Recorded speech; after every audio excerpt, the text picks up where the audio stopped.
একটা ছেলে বলো, ভাই আল্লাহ দোহাই, এই মুসলমানের বাচ্চা, যদি মার পবিত্র দুধ খেয়ে থাকো, বলো তোমারে আল্লাহ তাআলা নামাজ পড়ার যোগ্যতা তোমার শরীরের মধ্যে দেয় নাই? তাহলে বেঈমান নামাজ পড়ো না কেন? কেন নামাজ পড়ো না? আমি দাঁড় করাই, এখানে তো অসংখ্য ছেলে এখানে আছো, এখন চেহারা দেখলে বোঝা যায় তোমার ওই চেহারার মধ্যে তো হাইওয়ান আর জানোয়ারের চেহারা। যেই হাইওয়ান আল্লাহকে সেজদা করে না। আজকের এশার নামাজ পড়ো নাই, আজকের মাগরিব এক ওয়াক্ত নামাজ পড়ো নাই, এমন অসভ্য জঙ্গলি এখানেও তো বসে আছো। বেহায়া, লজ্জা করে না? কেমনে ঘুমাইবি বেটা? নামাজ না পড়ে যদি ঘুমাও, ফেরেশতা যদি একটা লাথি মারে, ফেরেশতা যদি একটা লাথি মারে, ফজরের নামাজ না পড়ে যে ঘুমাও, ফেরেশতা যদি একটা ঘুমের মধ্যে রেখে লাথি দেন। ফেরেশতা ঘুমের মধ্যে রাইখা কোনো জাতিকে ধ্বংস করে নাই? কথা বলেন না কেন? ঘুমের মধ্যে রাইখা কোনো জাতিকে ধ্বংস করছে কিনা? কওমে লূতকে ঘুমের মধ্যে রাইখা ধ্বংস করছে, কওমে সামুদকে, কওমে সালেহকে, কওমে শুআইবকে, এই চারটা জাতিকে আল্লাহ তাআলা ঘুমের মধ্যে রাইখাই শেষ করেছে। আল্লাহ আমাদেরকে মাফ করে দেন। আমার কথা রাগ করো না ভাই, উদ্দেশ্য তোমার লগে কোনো ঝগড়া করা না, আমি কোনো কাজে লাগছি না, ঠিক কিনা বলেন না কেন? মাকসাদ কি? আপনাদের লগে আমার ঝগড়া দীর্ঘ 20টা বছরের বেশি হবে, আজ থেকে 20 বছরের উপরে হবে এই জমিনে আমার আসা যাওয়া, সুখে দুঃখে আনন্দ বেদনায়, মূল্যায়ন অবমূল্যায়ন, সর্বাবস্থায় আমি আসছি আল্লাহর দয়া। বলেন আলহামদুলিল্লাহ। আলামিন আমার কাছে মাদ্রাসায় গেছে, ভাই আমার অনেক অনেক মহব্বতের ছাত্র। প্রতিটা ঈদ, রমজানের ঈদ, কোরবানির ঈদ, আমার একমাত্র ছাত্র হয় এই ছাত্র, এই আলামিন, হে একমাত্র আমার একজন ছাত্র ব্যতিক্রম, যার একটা আমল আমি সবসময় বলি যে প্রত্যেক ঈদের দিন হয় আর কেউ ফোন করুক বা না করুক, হে আমারে ফোন করে, ভালো আছেন নিউজ, আজিব, এটা তার সবসময় আমল। বহুদিন যাবত আমি দেখছি। আল্লাহ তাআলা উত্তম বিনিময় দান করেন। দিনের পর দিন, বছরের পর বছর শুনলাম, অথচ কিছুই আমি উপলব্ধি করলাম না। এটা ইনসাফ না। আল্লাহর কথা মানুষের পরিবর্তনের জন্য, এই কোরআনের কথাগুলো আমাদের জিন্দেগি বদলাবার জন্য। মসজিদে জুমার নামাজে প্রত্যেক জুমায় বয়ান হয়, 1 বছরে 52 সপ্তাহ। চিন্তা করে দেখেন, একটি বছরে 52 সপ্তাহ, তাহলে 52 সপ্তাহ ইমাম সাহেব আপনাদের জন্য নসিহত করে। এইভাবে যদি 30 বছর 40 বছর ধরে শুনে থাকেন, তাহলে আজকে কতদিন ধরে আল্লাহর কথা শুনতেছেন? বছরে 52, এভাবে 40 বছর, এভাবে 30 বছর, এভাবে 50 বছর। অথচ এত লম্বা সময় আল্লাহর কথা শুনবার পরেও এখনো মিথ্যা বলা ছাড়তে পারলেন না। এত লম্বা সময় আল্লাহর কথা বলা শুনবার পরেও বিড়ি সিগারেট খাওয়ার অভ্যাসটা ছাড়তে পারলেন না। এত লম্বা সময় আল্লাহর কথা শুনবার পরেও চা দোকানের আড্ডা বন্ধ করতে পারলেন না। নাচ গান দেখা, টেলিভিশন দেখা ছাড়তে পারলেন না। তো কখন ছাড়বেন না? সময় হবে কখন? এক মুসলমান বাঁচে কয় বছর? হায়াত তো একেবারেই ছোট্ট, সংক্ষিপ্ত হায়াত। তো সেখানে আমি যদি আখিরাতের কোনো প্রস্তুতি না নেই, তো সময় হবে কখন? তো মূল কারণ কি? মূল কারণ হলো গাফলত, এই খামখেয়ালি ভাব। ইমাম সাহেবের কথা বলে, বয়স্ক মাঝ বয়সী কিছু মুসল্লি আছে, এই বসে বসে জিমায়, মসজিদে বসে বসে ঝুরায়। আর কিছু ছেলে পেলে আছে, তোমরা শুধু শুধু দুষ্টামি করো, মসজিদে বসে কথাবার্তা, ঠেলাঠেলি, ধাক্কাধাক্কি। আরে ভাইয়া, একজন মানুষ কতক্ষণ দুষ্টামি করে? মস্কারি, ইয়ারকি, ফাত্রামি কতক্ষণ? আমরা মুসলমান, আমাদের আল্লাহ আছেন, আমাদের রসুল আছেন, আমাদের কোরআন আছে, আমাদের ইসলাম আছে। আমাদের জিন্দেগি লাগাম ছাড়া না। লাগাম ছাড়া হাইওয়ান জানোয়ারের জীবনই যদি হতো, তো আল্লাহ তাআলা আমাদেরকে মানুষ, মুসলমান বানাইতেন। মুসলমান বানাইছেনই আল্লাহ তাআলা একটা মহৎ উদ্দেশ্য, একটি উদ্দেশ্য। প্রতিটা মানুষকে আল্লাহ তাআলা উদ্দেশ্য নিয়ে বানাইছে।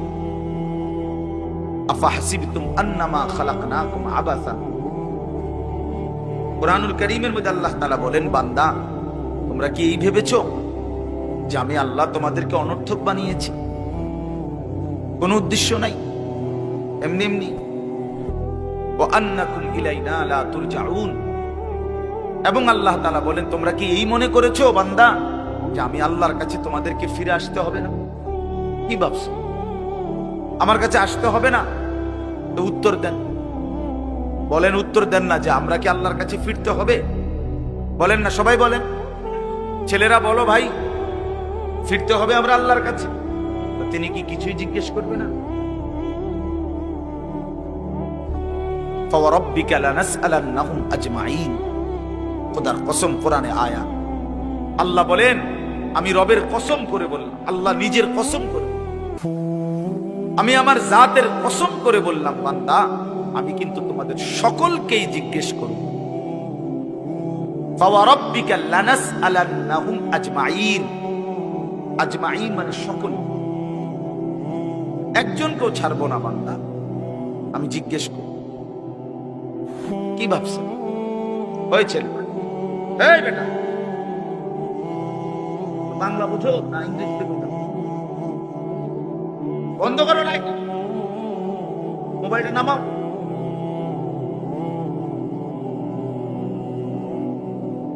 তো আল্লাহ তাআলা বলছেন, ভাই ছেলেরা তোমরাও শোনো, ভাই তোমার কল্যাণের জন্য বলতেছি। আল্লাহ তাআলা বলেন, বান্দা আমি কিন্তু জিজ্ঞেস করবো, একটা সেকেন্ড, একটা নিঃশ্বাস আমার হিসাব থেকে বাদ যাবে। লাকাদ আহসাহুম ওয়া আদ্দাহুম আদ্দা। আল্লাহ তাআলা বলেন, আমি তোমাদেরকে বেষ্টন করে আছি এবং তোমাদের পুরা জিন্দেগি গুনে গুনে রাখছি, গুনে গুনে। হাসি কয়টা, কান্না কয়টা, নিঃশ্বাস কয়টা, হাঁটা কয়টা, চলা কয়টা, হাত নাড়াইছো কয়বার, আল্লাহ বলেন আমার হিসাব আছে। মা তাসকুতু মিন ওয়ারাকাতিন ইল্লা ইয়ালামুহা। আল্লাহ তাআলা বলেন, জমিনে যদি একটা পাতাও পড়ে আল্লাহ জানে, কোন গাছের কোন পাতাটা পড়ছে জানে কিনা আল্লাহ। লাহু মা ফিস সামাওয়াতি ওয়া মা ফিল আরদ ওয়া মা বাইনাহুমা ওয়া মা তাহতাস সারা।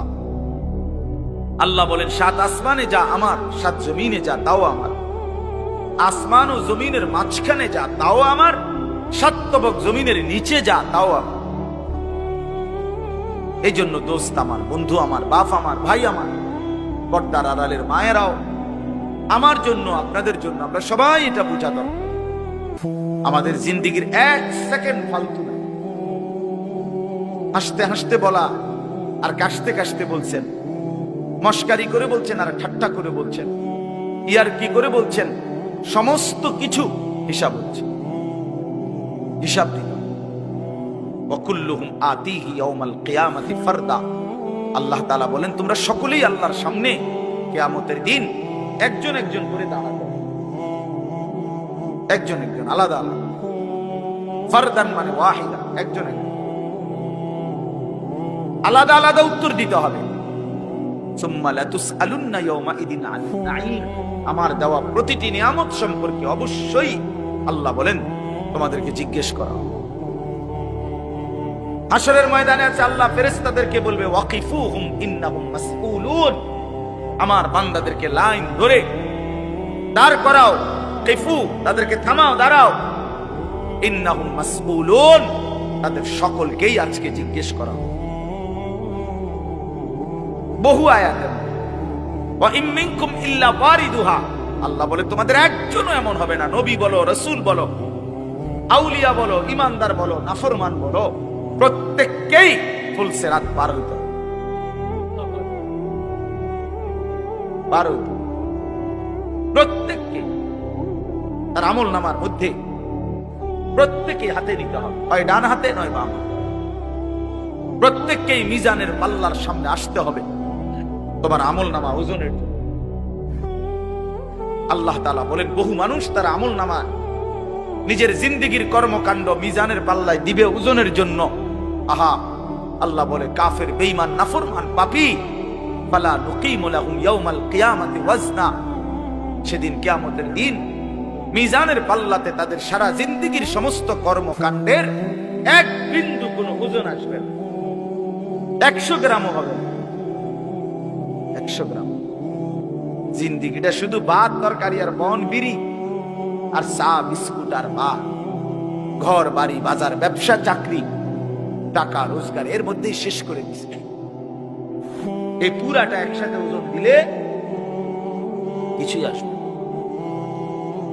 কিছুই আসবে। আল্লাহ তাআলা ফামান সাকুলাত মাওয়াজিনুহু ফাহুয়া ফি ঈশাতির রাদিয়া ওয়া মান খাফফাত মাওয়াজিনুহু ফাউম্মুহু হাওিয়া, যার মিজানের পাল্লায় আমল ভারী হবে সে অনন্তকালের সুখের জান্নাতে বসবাস করবে। যার আমল নামায় মিজানের পাল্লা আমল নামা হালকা হবে তো সে জাহান্নামের নির্মম ভীষণ আগুনের মধ্যে নিক্ষিপ্ত। এজন্য দোস্ত সবাইরে বলি, শুধু এই এক বেলার ওয়াজ না, আল্লাহর কথা প্রতিদিন মনোযোগ দিয়ে শোনা উচিত। জুমার বয়ান দিল দিয়া শুনুন। কেন ঘুমাইবেন, কেন জুরাইবেন, কেন দুষ্টুমি করবেন? আল্লাহর কথার সামনে কোরআন শরীফে আছে, সরাসরি আছে, আল্লাহ বলেন আমার কথা যার সামনে বলা হলো অথচ সে তার প্রতি মনোযোগী দৃঢ় হলো না, আমান আযলামু মিম্মান যুক্কিরা বিআয়াতি রাব্বি ফাআরাযা সুম্মা আ'রাযা আনহা। আল্লাহ বলেন আমার কথা যার সামনে পেশ করা হলো অথচ সে তার থেকে বিমুখ, মনোযোগ দিল না, আল্লাহর কসম আল্লাহ বলছে তার চাইতে বড় জালেম আর কেউ নেই। ওটা নিকৃষ্ট জালেম, ওটা সীমা লঙ্ঘনকারী বেয়াদব, যার সামনে আমার কথা বলা হচ্ছে অথচ সে আমার কথার প্রতি মনোযোগী না। কার সাথে গাদ্দারি করছিস ভাই? কার সাথে? কত বড় মালিকের কালাম, কলিজা ছিঁড়ে যাওয়ার কথা, দিল নড়ে উঠবার কথা। তাকশাইরু মিনহু জুলুদুল্লাযীনা ইয়াখশাউনা রাব্বাহুম। আল্লাহ বলে কোরআন তো আমি এমন নাজিল করেছি আমার ইমানদার বান্দা যখন শুনবে তো তার শরীরের চামড়ার উপরে যে পশমগুলো আছে সেগুলো দাঁড়ায় যাবে।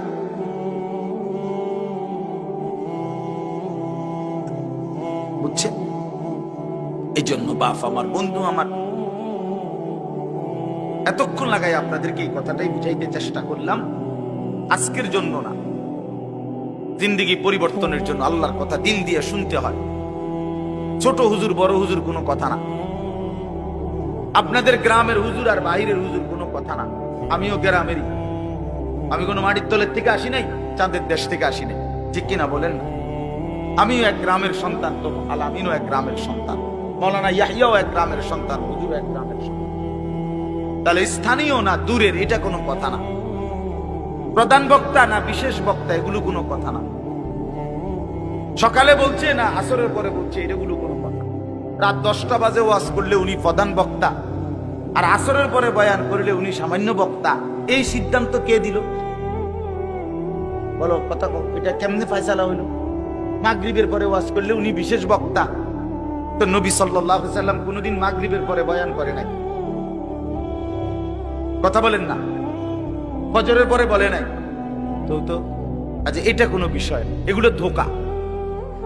এই প্রধান বক্তা, বিশেষ বক্তা, অল্প বক্তা, সামান্য বক্তা, সাংঘাতিক বক্তা, ভয়ঙ্কর বক্তা, সিরিয়াস বক্তা, উড়াধুরা বক্তা, এগুলো ধোঁকা। বরং আল্লাহর কথা যিনি বলেন, যখনই বলেন তিনিই দাম। আপনার এলাকার হুজুর বললেও দামি, দূরের হুজুর বললেও কি, আপনার মসজিদের ইমাম বললেও দামি, অন্য মসজিদের হুজুর বললেও দাম। এই জন্য এটা গুরুত্বপূর্ণ। এটা যদি আপনি দিলে বসান তাহলে মাখলুক থেকে নজর সরু। ব্যক্তির মোহর কোনো বিষয় না, জনপ্রিয়তা কোনো বিষয় না, আল্লাহর ইচ্ছা। আল্লাহ কখনো কাউকে 1000 মানুষের জন্য কবুল করে, কেউ 100 জনের সামনে বলে, কেউ 1 জনের সামনে বলে।